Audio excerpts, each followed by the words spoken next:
Hello guys, j'espère que vous allez bien.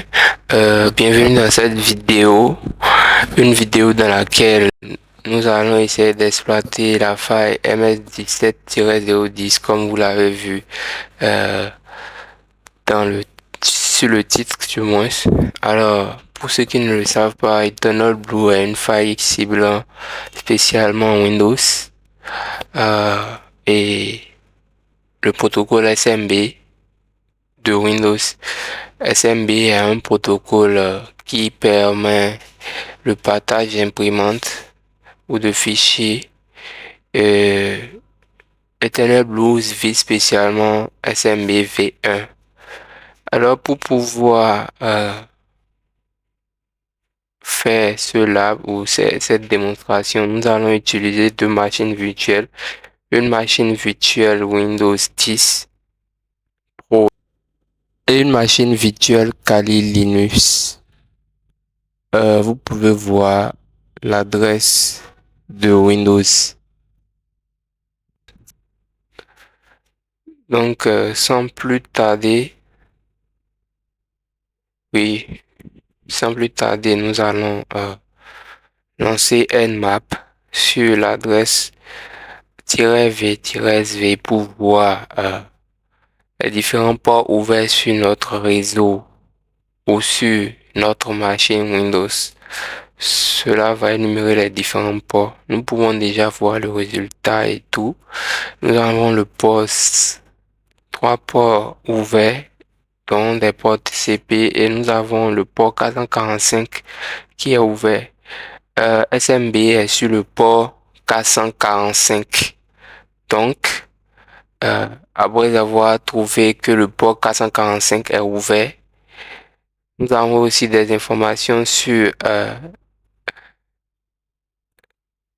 la machine Windows.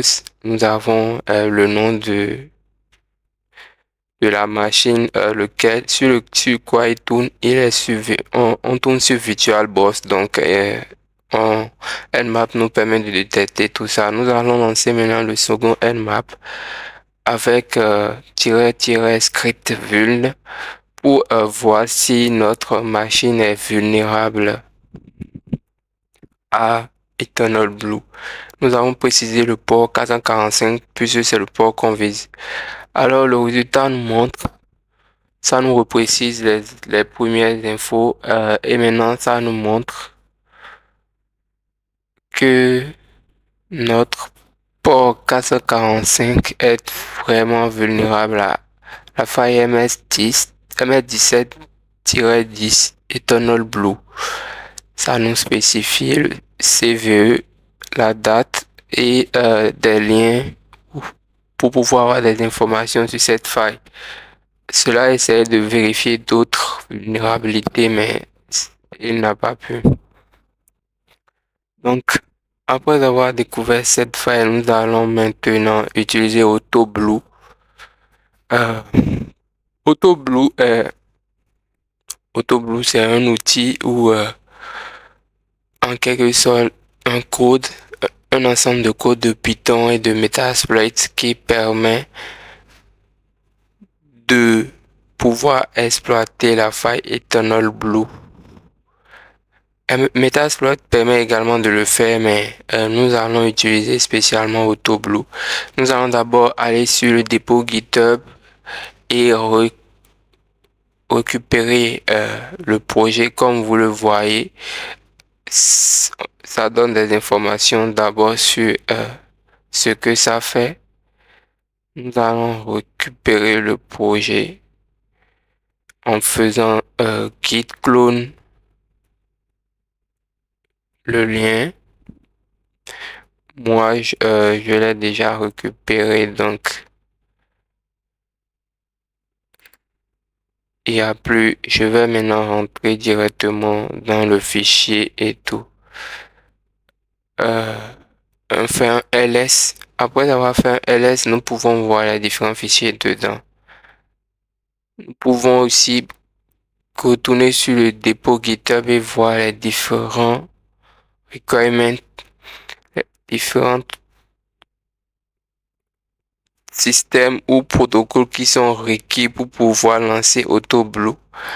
Après cela, nous allons maintenant essayer de revérifier à nouveau parce que AutoBlue nous permet de rechecker à nouveau si notre machine est vulnérable et tout en utilisant un script Python Eternal Checker.py et tout. Lorsqu'on lance Eternal Checker, on a comme information le nom ou le système Windows 10, la version et tout. Et nous voyons, ça nous donne comme information que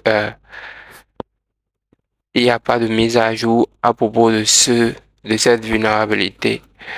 Par la suite, nous pouvons voir sur le dépôt qu'il y a un script bash qui nous permet de créer un payload spécifique pour notre machine. Donc, nous rentrons dans shellcode, nous essayons de lister et nous lançons le script bash. Ça nous demande si nous voulions générer un payload. Après, ça nous demande notre adresse IP. Après l'adresse IP, ça demande le port sur lequel, si le payload arrive à exploiter la vulnérabilité, le port sur lequel nous pouvons recevoir le reverse shell. Pour l'architecture 64, c'est 4444 et pour l'architecture 86, c'est-à-dire 32, 1, 2, 3, 4. Et ça nous demande également si on veut un payload temporaire ou direct. Et après toutes ces informations, ça lance MSF Venom, qui est une combinaison de MSF payload et MSF encode qui va nous générer notre payload pour le 64 bits et aussi pour le 32 bits. Donc, après, nous avons notre shellcode qui est généré et tout. Nous pouvons lister le répertoire, revoir les fichiers qui sont générés. Nous avons les fichiers SC int64 kernel qui sera dedans. Après int64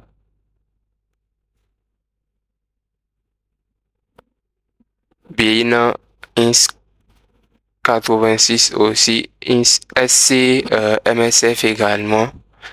Donc nous pouvons maintenant revenir dans le dossier courant et utiliser le script Python qui va nous permettre d'exploiter Eternal Blue en faisant Python. On lui donne d'abord les permissions pour s'exécuter. Nous faisons maintenant Python Eternal Blue Spy. On précise notre adresse, l'adresse de notre machine Windows.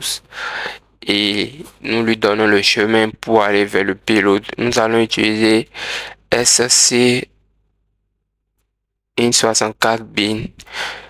Lorsqu'on va prendre kernel, cela va planter directement notre système Windows ou un écran bleu. Mais avant cela, nous allons lancer un net4 sur le port 444 qu'on avait défini pour recevoir le reverse shell et relancer maintenant notre commande.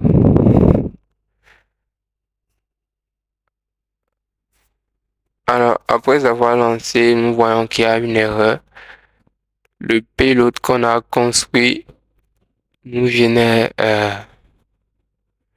une erreur en disant que la taille est trop grande. La taille du payload, je pense 234 000 ou 39 000 kilobits. C'est un peu trop grand. Nous allons essayer de refaire le même processus, c'est de recréer le payload en reprécisant maintenant qu'on veut un shell normal, un shell sans métapréteur. C'est parce qu'on a précisé le métapréteur que le payload est un peu long, donc cela va reprendre et nous régénérer un payload. Lorsque notre payload sera généré, nous allons revenir dans le dossier courant et relancer toujours en gardant l'écoute sur le port défini. Après avoir relancé, nous pouvons voir good, code, good, nt, transact. Lorsqu'on a ces messages, ça veut dire que la vulnérabilité a été exploitée. Lorsqu'on se rend sur l'écoute, voyons qu'on a clairement un shell. Nous pouvons lister tous les fichiers système info rapidement pour voir si c'est réellement notre machine Windows. Nous pouvons rapidement vérifier sur Windows pour voir les informations. Pour vérifier toutes les informations sur Windows, nous avons fait un WinVer qui nous a donné le Windows 10, 15, 10, 586 du moins, et d'autres informations comme l'a donné notre commande système info sur la machine attaquante.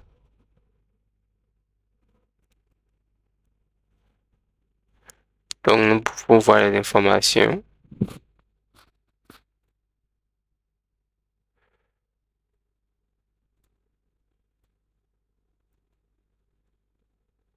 Par la suite, nous allons maintenant essayer de naviguer dans les différents dossiers. Revenir d'abord à la racine, voir les users.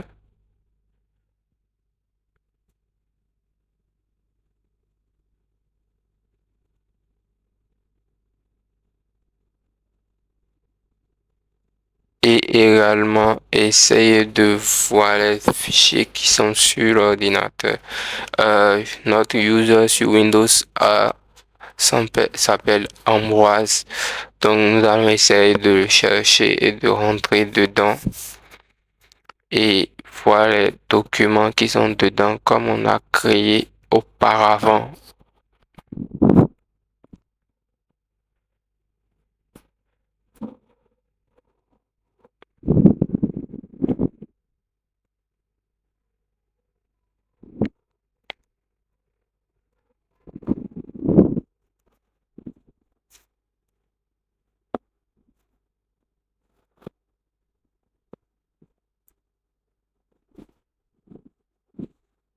Là, nous entrons dans User.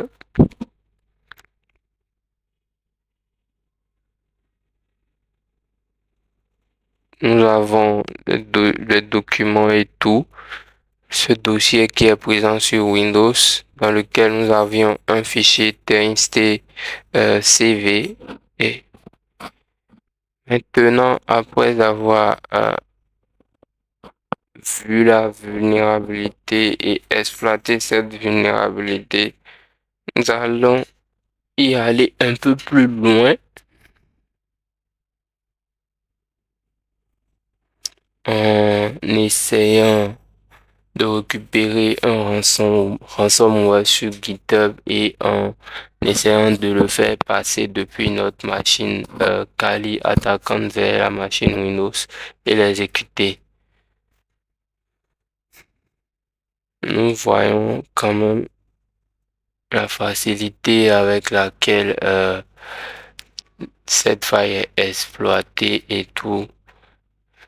Cela met l'accent sur la sécurité ou la mise à jour constante de nos systèmes.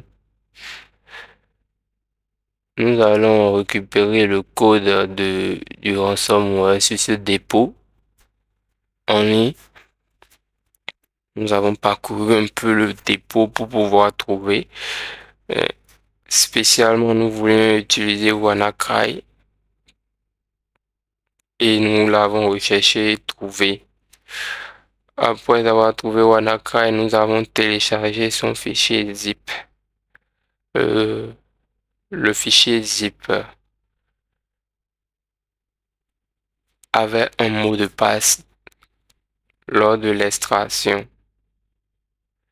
Donc, lorsqu'on essaie d'extraire ce fichier, ça nous demande un mot de passe.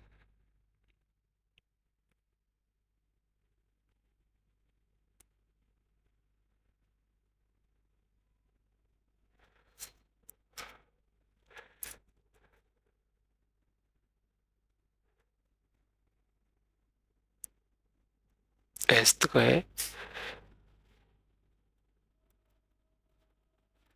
Donc, nous avons tenté de trouver le mot de passe sur le dépôt GitHub en parcourant les différents fichiers et le GitHub pour voir si un mot de passe a été laissé et tout. Mais ce n'était pas le cas. Il n'y avait pas de mot de passe sur le dépôt. Nous avons utilisé par la suite fcrackzip,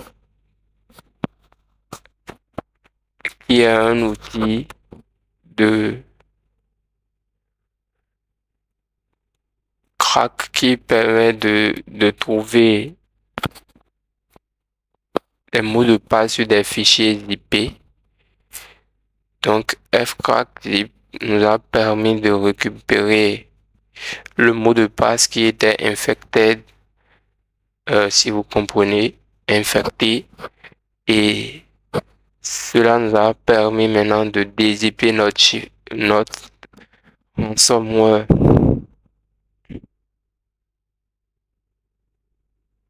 Donc, une fois le ransomware extrait, nous avons changé le nom parce que le nom était un peu trop long. Nous l'avons changé et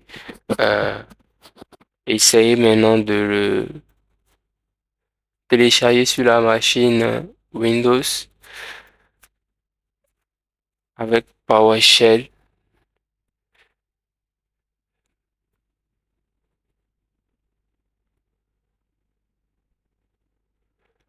Dans le dossier Windows, bien sûr. Donc, avant de faire cela, nous avons essayé de désactiver Windows Defender.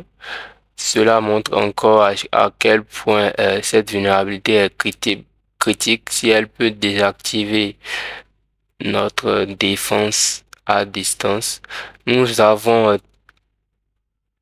téléchargé ou envoyé le fichier exécutable sur le Windows,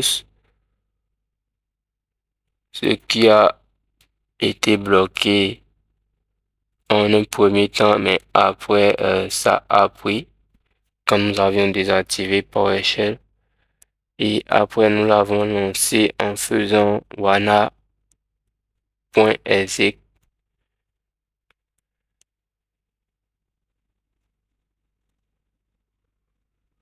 Nous nous sommes assurés que notre serveur était toujours en écoute pour voir les différentes requêtes qui étaient envoyées. Et lorsqu'on a vérifié sur notre serveur, nous avions envoyé wana.exe, bien sûr. Donc là, nous avons utilisé PowerShell avec son chemin direct parce que ça refusait avec le PowerShell.exe.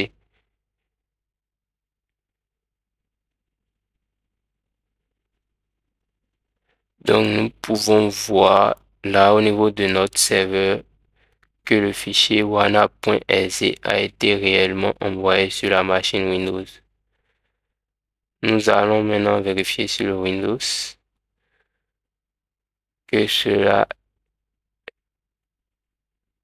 a bien été envoyé en vérifiant dans le dossier Windows. Et là, nous pouvons voir qu'il est présent. Donc, nous pouvons faire un wana execute.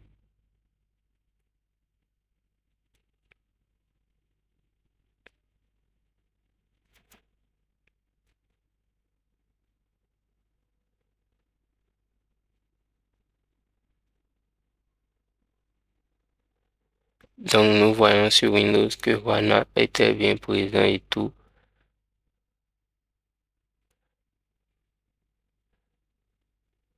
et que nous avons lancé WANA, nous vérifions maintenant sur Windows que les fichiers ont été cryptés avec pour extension WannaCry. Il y a un décrypteur qui, lorsqu'il est lancé, ne s'arrête plus. Nous avons ce petit message qui nous dit que les fichiers ont été cryptés et tout, qu'il faut envoyer les bitcoins sur une adresse. Nous ne pouvons plus accéder à notre CV.txt. Également dans le dossier images, nous avions quelques images qui ont été également cryptées. Nous avons maintenant les fichiers sources racines de Windows qui sont intacts. Donc nous pouvons maintenant voir le décrypteur qui nous dit que nos fichiers ont été encryptés et qui nous laisse le message et nous dit comment récupérer nos fichiers en payant bien sûr. Je rappelle qu'il ne faut jamais payer. Ce n'est pas recommandé de payer lorsqu'on est en train de subir une telle attaque et tout. Donc cela montre réellement en quoi cette faille est critique et toujours rester à l'affût des différentes mises à jour sur nos différents systèmes, que ce soit Windows, macOS ou Linux, puisque tout logiciel ou système portant le protocole SMBv1 peut être source d'une attaque. Merci.